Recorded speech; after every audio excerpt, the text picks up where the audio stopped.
pag-meet nyo si Mika, may Mika, oo.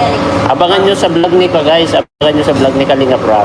Abangan nyo sa vlog ni Kalinga Prab yan. Automatic. Vlog ni Mang Jun, abangan. Wow, waiting namin si Biancy papunta dyan. Abangan nyo. Nagsundo. Anong masabi mo, Mika, kay Biancy? Anong comment mo kay Biancy?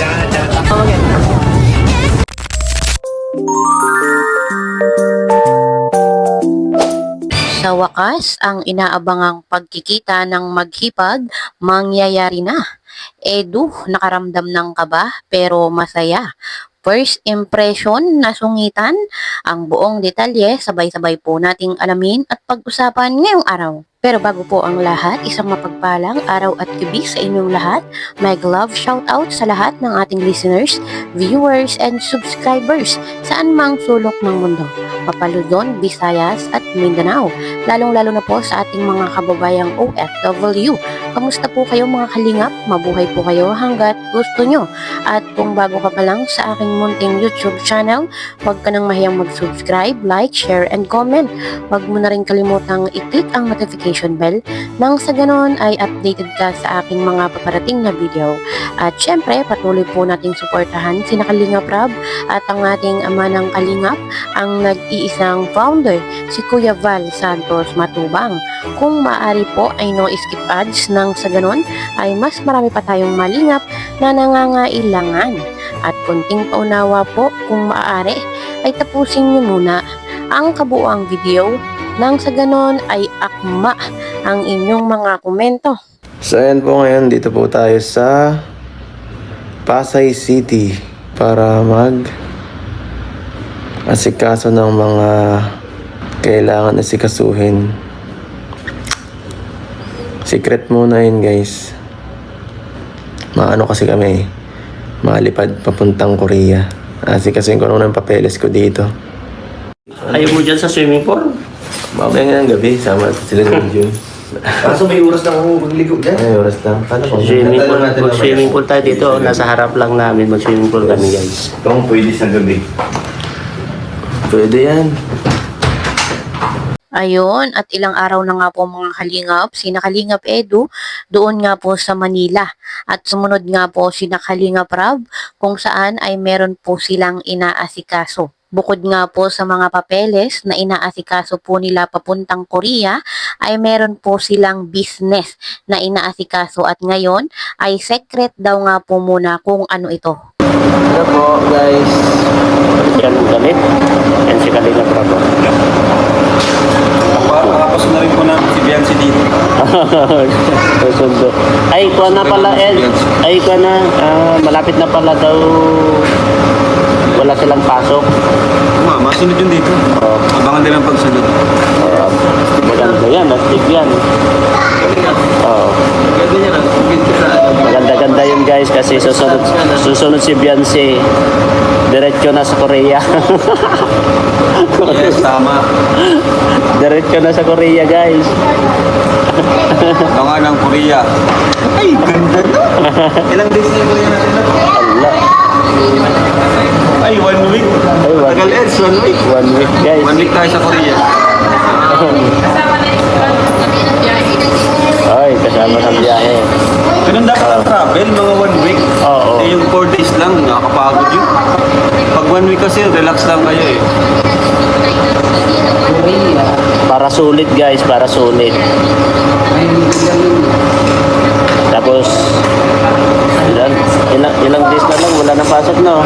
Kasi October 23 ngayon. Ay, 23 na bukas.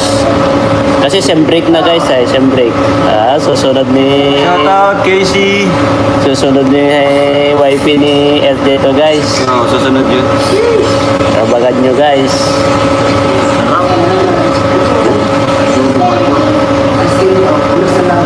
Marami nagtatanong ano daw gagawin natin dito. Sabi namin, nagpa-process kami ng papers ni... Oo, abangan nyo na lang po. Mabilis lang kami dito. Abangan nyo na lang kay Kalinga Prab.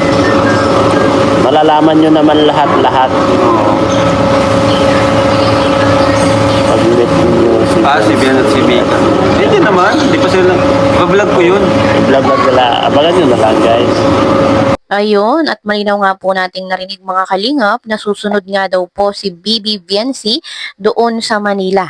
At pakiwari ko nga po mga kalingap ay kailangan pong sumunod ni Viency para nga po doon sa mga papeles na kanilang inaasikaso papuntang Korea. Kailangan ng appearance ni Viency. Mabuti na nga lang po at malapit na ang sem break at makakapunta nga po si Viency at makakasunod doon nga po kay Kalingap Edu sa Manila. Ipag-meet nyo si Mika. May Mika, oo. Abangan nyo sa vlog ni guys. Abangan nyo sa vlog ni Kalinga Prab. Abangan nyo sa vlog ni Kalinga Prab yan. Automatic. Vlog ni Mang Jun, abangan niyo. Wow, waiting namin si Biancy papunta dyan. Abangan nyo. Po ang nagsundo. Sabi niya sa live niya eh. Susunduin ni Ka? Pag wala, basin niya na lang si Doc. Pag wala, basin niya talaga si Doc. Pag hindi po nakarating, si Doc ang ano, sisihin niya po. Lagot ka, Toldok. Dadalhin na ni Edu. Ganun yung ano eh. Ubus na. Tapos na yung tutulungan sa diet. Nalipat na. Si Biancy dito para wala nang nakaka-vlog kay Biancy. Oo. Lilipat na si Biancy dito, guys. Ito na lang ito sa Manila para wala nang nakaka-vlog, ano? Oo. Lipat muna tayo dito. Palamig. Palamig muna kami, guys. Hindi namin alam kung kailan kami uwi pa. Mas maganda dito. Ayun, at malinaw nga po ulit nating narinig mga kalingap na possible daw pong magkita si Mika at si Bibi Viency.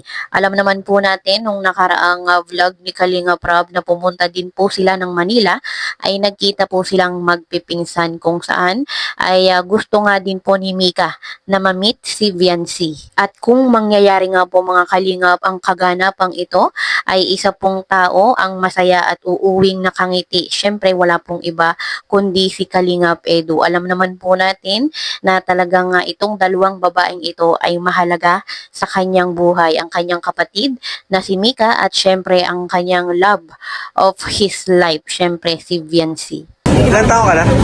Ilan taon ka na? 26? Ay, bata pa naman pala. Si Edo, kailan mag-asawa? Malay ko dyan. Ano masasabi mo doon sa love team nila ni Biancy? Okay naman. Manonood ka?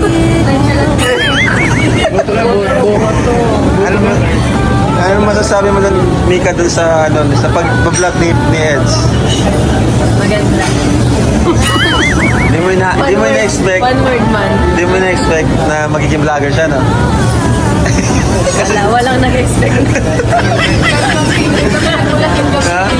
Kulasing kami. Kasi mga kalingap, ito si Mika, ito talaga yung mas, kumbaga, maingay, madaldal sa kanila, hindi mayayain.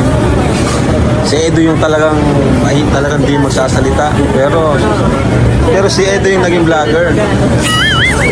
Ano masasabi mo, Mika, kay Biancy? Anong comment mo kay Biancy? Dito kami nag-meet. Di pa kayo nag-meet? Ay, dapat mag-meet kayo! Dapat sinama ko.